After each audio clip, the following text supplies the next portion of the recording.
안녕하세요, DK입니다. 여러분, 혹시 애플에 투자하고 계신가요? 애플은 흔히 국민 미국 주식이라고 할 만큼 정말 많은 분들이 투자를 하고 계신데요. 여러 이유가 있겠지만 일단 애플은 엄청난 팬덤을 보유하고 있고 이 팬심 때문에 투자하시는 분들도 분명히 있을 겁니다. 그리고 연이어 좋은 실적도 내고 있고요. 그리고 대표적인 주주 친화적인 정책을 펼치는 기업입니다. 이게 무슨 말이냐면 잘 팔고요. 그 판매를 통해서 이익을 잘 남기고 그 이익 중에서 상당 부분을 주주들에게 잘 환원한다는 겁니다.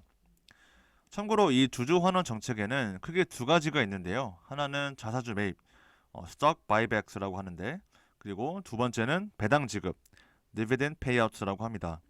애플은 위 두 가지를 아주 적극적으로 하는 기업이고, 오늘은 이 두 개를 아주 자주 언급할 예정이니까 꼭 기억해 주시기 바랍니다. 아무튼 이 두 가지의 주주 환원 정책 때문에 애플의 주가는 지난 몇 년간 정말 미친 듯이 상승했습니다. 자사주 매입은 시장에 유통되는 주식 수가 줄어들기 때문에 시장에서 공급이 줄어드는 효과가 있죠. 그래서 수요와 공급 원리에 따라서 가격이 상승하는 효과가 있고요. 또 배당을 적극적으로 지급하기 때문에 배당 투자자들에게서 수요가 상당히 크죠. 그래서 마찬가지로 수요와 공급 원리에 따라서 가격이 상승하는 효과가 있습니다. 그리고 궁극적으로 이 주가 상승은 결국에는 또 애플의 주주들에게 긍정적인 영향을 끼치죠. 이번 애플의 실적을 잠깐 보면요. 우선 매출이 증가했습니다.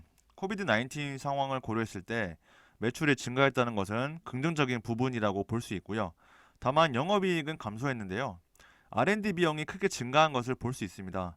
개인적으로는 영업이익이 감소한 거는 좀 아쉽습니다만 R&D에 투자한 비용이 증가해서 영업이익이 줄어들었다는 것은 괜찮다고 생각합니다. 왜냐하면 애플의 경우에는 뒤에서도 다시 보겠지만 스마트폰이라든지 애플 글래스, AR과 VR 기술 개발, 스트리밍 사업 등 여러 분야에 적극적인 투자가 필요한 상황입니다. 그래서 이 부분은 개인적으로 납득이 되고요.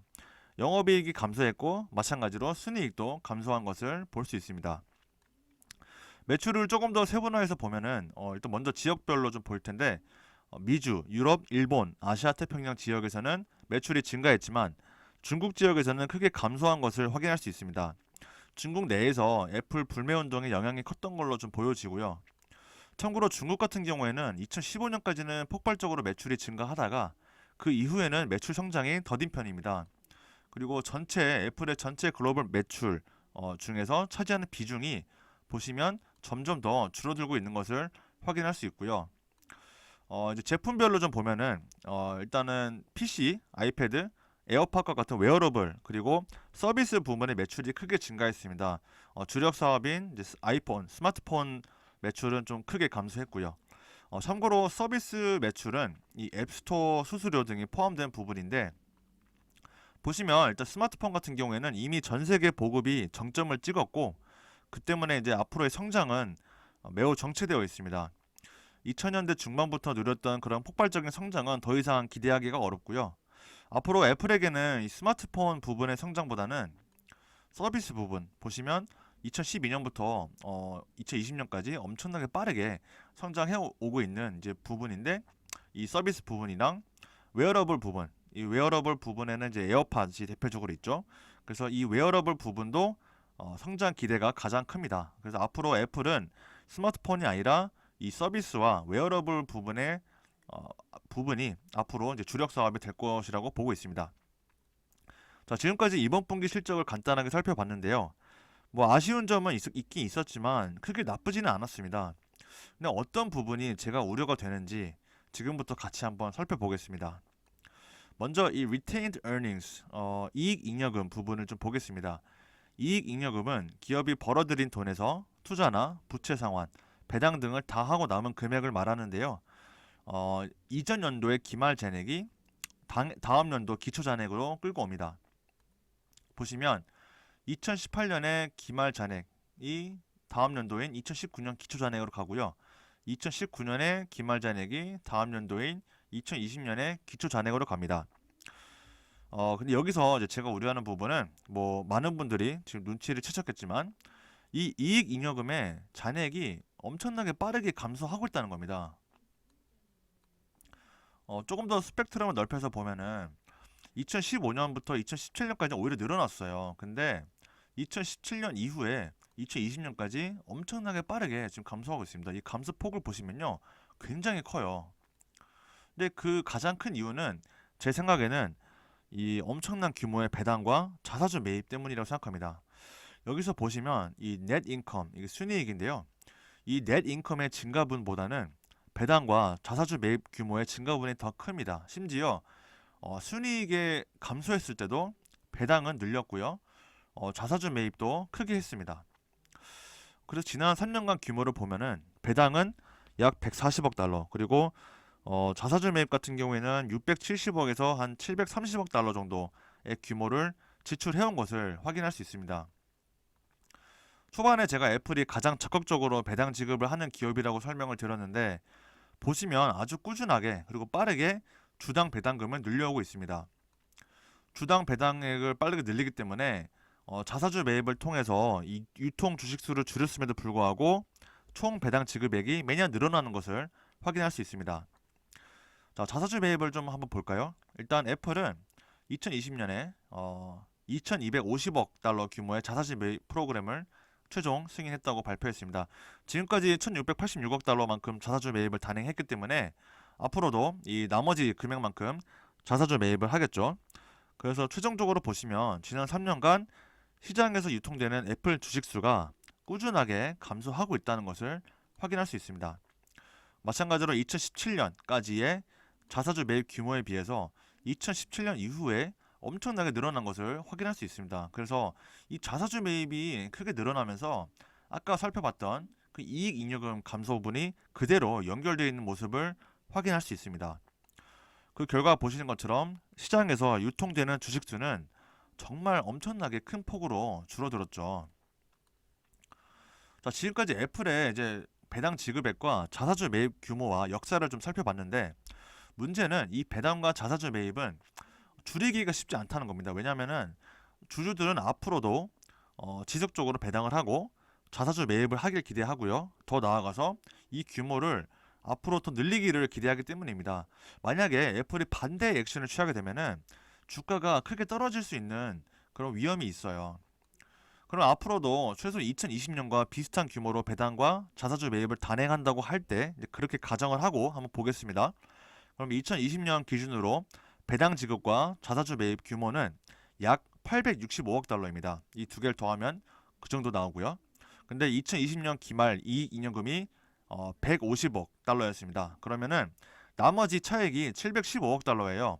이 715억 달러를 마련해야 되는데, 이 자금은 애플 본연의 사업, 그러니까 영업 활동으로부터 창출된 현금 흐름에서 나오겠죠. 그러면은 현금 흐름표를 이제 살펴봐야 되는데, 2020년 기준 영업 활동 현금 흐름이 806억 달러 정도였습니다. 다시 말해서 한 해 벌어들이는 영업 활동으로 인한 현금으로 아까 살펴본 그 차액을 충분히 충당이 가능하다는 겁니다. 물론 2020년 기준으로 말이죠. 그리고 그 다음에 이제 투자 활동 현금 흐름을 좀 볼 텐데, 2020년 투자 활동 현금 흐름을 보시면 이 단기 자산의 만기, 그리고 상환, 뭐 판매에 따른 현금 유입이 상당히 많았습니다. 다시 말해서 애플은 투자 활동도 상당히 잘 해오고 있다고 볼 수 있는데, 그래서 영업 활동뿐만 아니라 이 투자 활동을 통해서도 현금을 창출해낼 수 있을 거라고 기대를 할 수 있습니다. 그 다음에 이제 재무 활동 현금 흐름표인데, 여기에는 대표적으로 차입이 있습니다. 2020년에는 160억 달러를 차입했는데, 이 규모는 2019년과 2018년 대비 크게 증가한 금액입니다. 하지만 또 동시에 126억 달러를 상환했기 때문에 실질적으로는 34억 달러 정도만 신규로 부채를 통해서 현금을 조달했다고 볼 수 있습니다. 이 부분이 이제 재무상태표에도 그대로 반영이 되어 있는데, 아까 상환한 부분이 단기 차입으로 생각이 됩니다. 왜냐하면 단기 차입이 24.7억 달러만큼 감소했는데요. 반면에 장기 차입은 68.6억 달러만큼 증가한 것을 볼 수 있습니다. 그래서 총 차입 규모 자체는 증가한 것을 지금 확인할 수 있죠. 근데 물론 지금 역사적으로 낮은 금리에다가 보시면 만기가 상당히 길어요. 그래서 차입 조건 자체는 나쁘지는 않은 것 같습니다. 하지만 부채 수준이 2016년 이후로 크게 증가하고 있다는 점은 개인적으로 여전히 좀 마이너스 요인이라 보고 있고요. 이게 부채가 늘어나는 가장 큰 이유는 궁극적으로 아주 단순하게 생각해서 들어오는 돈, 그러니까 영업 활동으로 창출되는 현금 흐름보다 나가는 돈, 그러니까 이 나가는 돈에는 우리가 지금까지 살펴봤던 그런 배당 지급이나 자사주 매입 등이 있겠죠. 그러니까 나가는 돈이 더 크기 때문에 부채 수준이 증가한 거라고밖에 저는 판단이 안 돼요. 그래서 보시면 이건 이제 국내 레포트 자료에서 가져온 건데 애플은 결국에는 2019년 보시면 영업 활동으로 창출되는 현금 흐름보다 주주 환원 비율이 더 커졌습니다. 어떻게 보면은 좀 무리해서 주주 환원 정책을 펼치고 있는 것으로 좀 해석할 수 있어요. 그리고 이 그래프가 아주 큰 의미를 갖는다고 생각하는데 보시면 이 2019년 보시면요. 이 파란색이 실제 EPS거든요. 근데 이 2019년에 실질적으로 2018년 대비 EPS가 줄어들었어요. 그러니까 다시 말해서 실적이 악화됐습니다. 그런데도 이 EPS, 실제 발표한 EPS 보시면 2018년과 동일한 수준이죠. 왜냐하면은 이 초록색에는 자사주 매입이 반영이 되어 있습니다. 그래서 어떻게 보면은 2019년에 2018년 대비 실적이 악화되었음에도 불구하고 자사주 매입으로 전년과 동일한 수준으로 포장을 한 거예요. 그리고 이 그래프도 상당히 의미가 있는데 자사주 매입이 EPS, 그러니까 주당 순이익에 어느 정도 영향을 미치는지 그 정도로 나타내는 그래프입니다. 일단은 매년 꾸준히 늘어나고 있는 것을 확인할 수 있고요. 2020년 3분기 기준에는 무려 52%나 기록했습니다. 다시 말해서 자사주 매입이 정말 애플의 실적에 엄청나게 큰 영향을 미치고 있다는 겁니다. 이렇다 보니까 이 나가는 돈을 보시면 이 노란색이 이제 배당이고요. 회색이 자사주 매입인데 이게 나가는 돈이잖아요. 나가는 돈은 계속해서 커지고 있고요. 파란색이 현금인데 이게 들어오는 돈이죠. 들어오는 돈은 계속 줄고 있습니다. 그리고 초록색은 부채, 그 외부에서 조달한 현금인데 부채가 점점 커지고 현금이 줄어들다 보니까 이 빨간색이 순현금인데요. 순현금은 줄어드는 것을 볼 수 있습니다. 게다가 저는 이제 한 가지 더 우려되는 부분이 있는데 다들 아시겠지만 트럼프 대통령은 굉장히 기업 친화적인 정책을 펼쳐왔습니다. 그중 대표적인 게 그 법인세 인하인데요. 보시면 이 effective tax rate이 그 법인세율이에요. 근데 2018년부터 2020년까지 꾸준히 내려가고 있는 것을 확인할 수 있죠. 2020년에는 14.4%를 적용됐는데 아무튼 이 법인세가 인하되면은 기업들의 이익이 증가하겠죠. 왜냐하면은 그만큼 과세가 적게 되기 때문입니다. 참고로 바이든 대통령은 바이든 당선인이죠. 근데 당선인은 법인세율을 28% 수준까지 인상할 거라고 공약을 한 바 있습니다. 그래서 앞으로는 이 effective tax rate이 14%보다는 더 늘어나겠죠. 근데 제가 이제 여기서 강조하고 싶은 부분은 뭐냐면은 과세되는 세율이 감소했기 때문에 이 부분이 기업의 순이익에도 반영이 돼야 됩니다. 그게 정상이에요. 근데 애플 같은 경우에는 물론 2020년에는 2019년 대비 순이익이 증가하긴 했어요. 보면 증가하긴 했고 하지만 2018년 대비 2020년에 법인세율이 크게 감소했음에도 불구하고 순이익이 2018년 수준을 회복하지 못했다는 겁니다. 전 이게 좀 아쉬워요. 그리고 물론 이제 2020년에는 코비드 19이라는 예측 불가능한 변수가 있었기 때문에 이 점은 고려하더라도 개인적으로 이 법인세 감면 혜택을 크게 받았음에도 불구하고 이게 실적으로는 잘 들어가지 않아서 이 부분도 좀 개인적으로 좀 우려가 됩니다.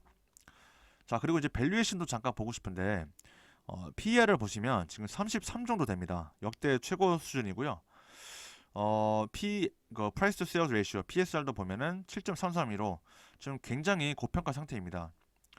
제가 즐겨 사용하는 이 디스카운트 캐시 플로우 할인 현금 흐름 무용으로 적정 내재 가치를 구해봤는데 현재 가격이 116.59달러이거든요. 그러면 이 가격이 적정 가치로 인정받기 위해서는 기대 성장률이 20%는 넘어야 됩니다. 근데 성장률이 매우 크죠. 물론 지난 10년간 애플의 프리 캐시 플로우 성장률 추이를 보면은 충분히 가능할 수도 있습니다. 하지만 앞서 살펴본 것처럼 지금 주력 사업인 스마트폰 사업이 정체되고 있고요.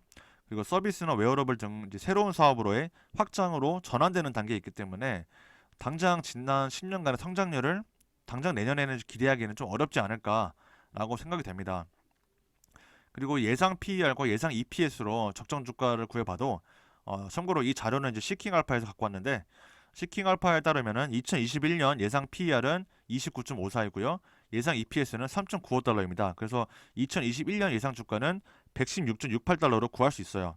네, 지금 주가가 116.59달러이기 때문에 이 계산법에 따르면 이미 현재 주가가 내년도 실적까지 다 반영이 되어 있다는 겁니다.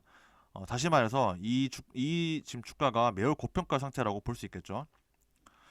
자, 그럼 이제 앞으로 애플에게는 어떤 점을 기대하느냐?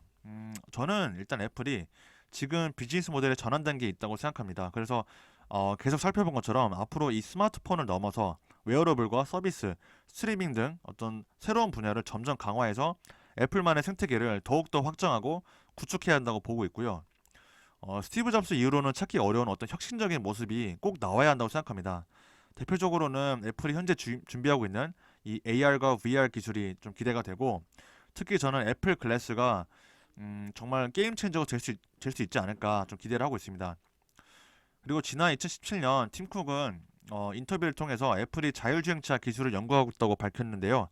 아직 구체적으로 밝혀진 바는 없지만 자율주행이 향후 어떤 미래 주요 먹거리 중 하나가 될 것으로 확실시되고 있는 상황에서 애플의 자율주행 기술도 게임 체인저 중 하나가 될 수 있을 것으로 기대하고 있습니다. 물론 이거는 이제 시기가 언제가 될지는 모르겠습니다. 자, 결론입니다. 지난 몇 년간 애플의 폭발적인 주가 상승에는 인상적인 배당 지급과 매우 큰 규모의 자사주 매입이 있었습니다. 개인적으로 이번 분기 실적을 봤을 때는 지금과 같은 어떤 자사주 매입 규모를 유지하거나 혹은 늘리기는 쉽지 않아 보입니다. 그러기 위해서는 영업활동 현금 흐름과 이익 잉여금의 지속적인 성장이 필요한데, 이를 위해서는 단기적으로는 서비스 등 신규 부분의 폭발적인 성장이 필요하고요. 장기적으로는 애플 글래스나 애플카 등 어떤 혁신적인 성장 동력이 필요하다고 생각합니다. 그리고 지금 밸류에이션도 매우 고평가라고 생각하기 때문에 이러한 점들을 종합적으로 고려했을 때 제 포트폴리오 내에서 애플의 비중을 축소했습니다. 물론 이제 애플의 펀더멘털이 훼손된 건 아니기 때문에 전량 매도는 하지 않았고요. 당분간은 조금 더 지속적인 팔로우업이 필요할 것 같습니다. 그래서 우선은 다음 분기 실적이 매우 중요할 거라고 좀 보고 있고, 개인적으로 좀 많이 궁금합니다. 그래서 다음 분기 실적도 꼼꼼하게 살펴보고 관련해서 제 채널에서 공유 드리겠습니다. 네, 그래서 오늘은 이제 애플의 최근 분기 실적과 거기서 제가 개인적으로 좀 우려하는 부분, 그리고 밸류에이션 관련해서 저의 생각을 좀 공유 드렸습니다. 어떤 매수나 매도 추천은 절대 아니고요. 제 개인적인 공부 내용과 의견임을 참고해 주시기 바랍니다. 영상에 도움이 되셨다면 좋아요 부탁드리고요. 앞으로 저와 함께 경제적 자유를 이루실 분은 구독 부탁드립니다. 감사합니다.